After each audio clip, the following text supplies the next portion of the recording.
2024-এর লোকসভা ভোটে প্রথম দফার ভোটে কোচবিহার লোকসভা কেন্দ্রের বিজেপি প্রার্থী কেন্দ্রীয় মন্ত্রী নিশীথ প্রামাণিক তাঁর ভোট প্রদান করলেন।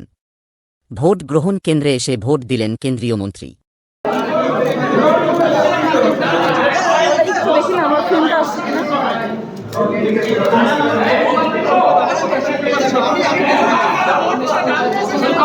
তোমার কথা শুনতে পাচ্ছি।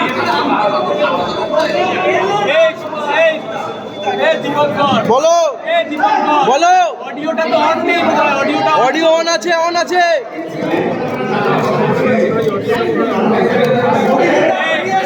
অডিওটা অন করো। অডিও অন আছে, অন আছে,